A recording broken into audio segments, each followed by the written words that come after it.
this Ashneer Grover Bharat Pay event, right?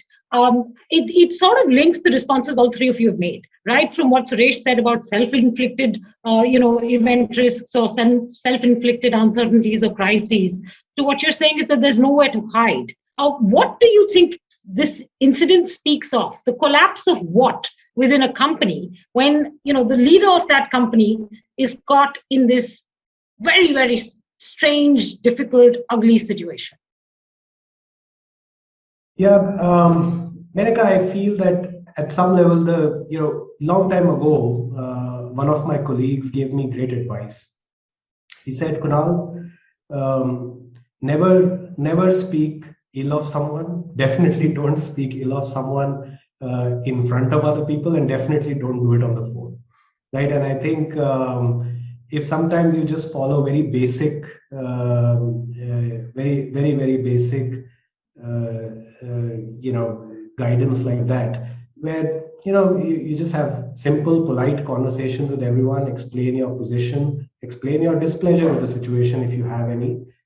I think if they have to get sorted, they'll get sorted. If they don't have to get sorted, they won't get sorted, even if you start adhering to certain measures which may be unsavory.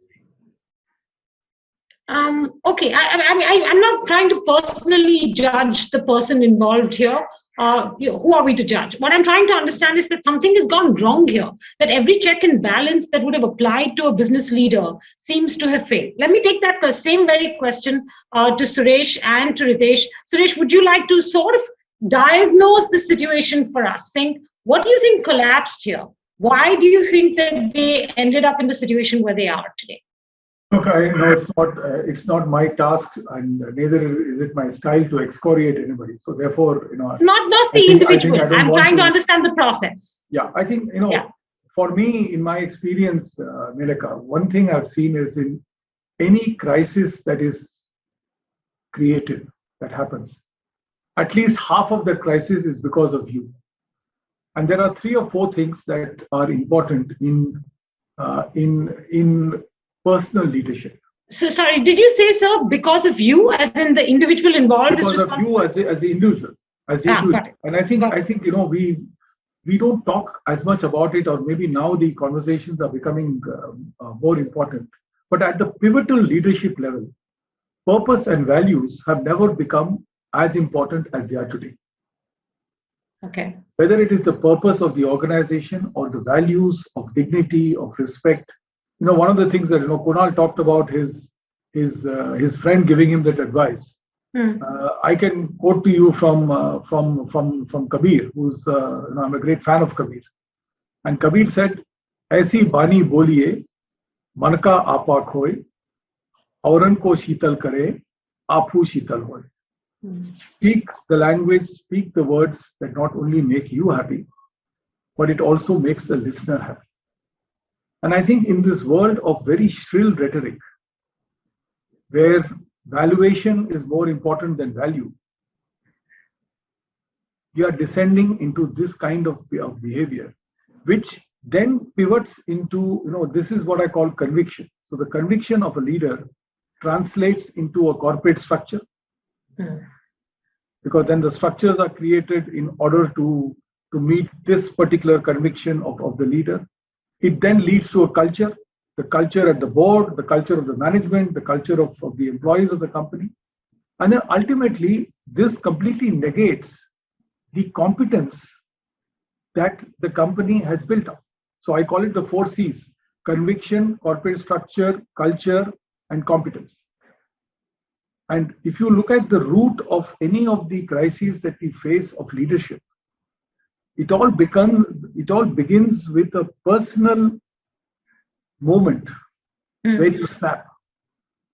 And I think the task of introspection, in our cultures, we talk about introspection, we talk about meditation, we talk about going back to humility and to your roots, and to the hard reality of the fact that all the billions that you make here, you leave behind on this planet. If you were to realize it, I think you learn temperance. And when you learn temperance, and when you have a strong moral backbone, you avoid these kind of mistakes. The stuff that Ritesh talked about, cataclysmic global changes where he has to change the business model, pivot everything, or what Kunal has done. These are things, I mean, I don't think, any great moral pivot is going to help in preventing these things.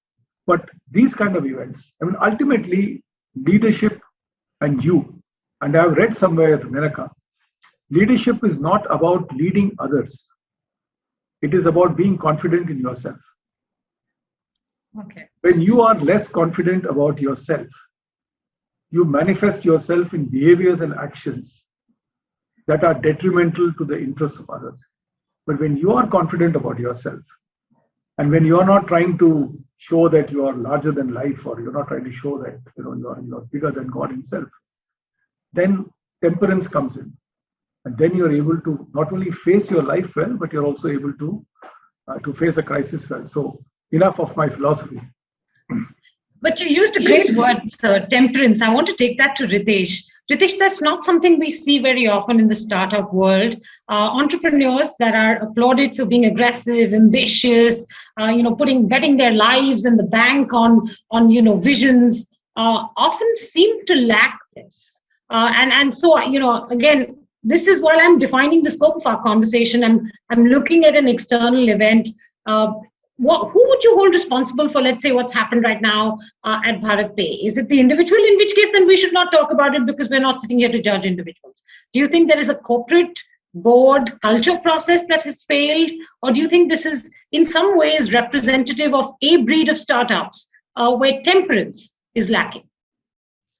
So I think, like both Kunal and Suresh sir mentioned, I will probably abstain from talking specifically about the situation, but probably more about the learnings or, inference about just generally the context that you mentioned about, temperance, therav around ourselves.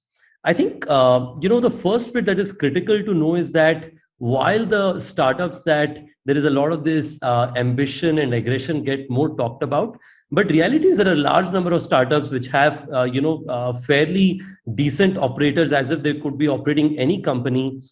They have reasonable amount of therav, and it is not required that you be more aggressive and you have a certain sense of attitude to build a good business. A good business needs good service to customer, good margin, good retention, and so on is what I have learned.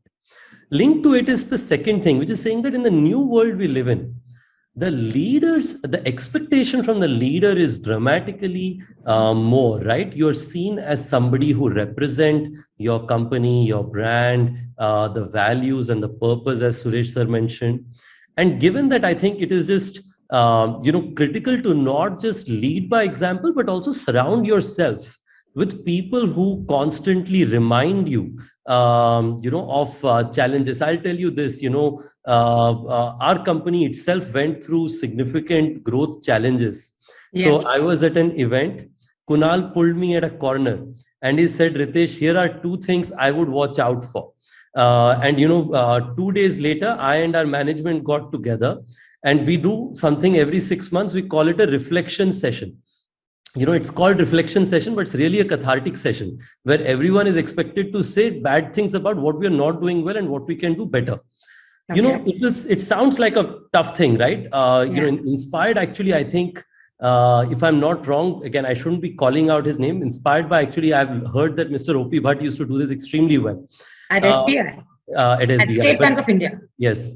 But hearing, that conversation just completely kills the water cooler conversation at office, right? Because then everybody knows that whatever challenges are, it's out here in the open and we're going to solve it together in times to come. So net, I just believe that open conversations and surrounding yourself with the right people just enables, leaders to just be the best version of themselves is my learning.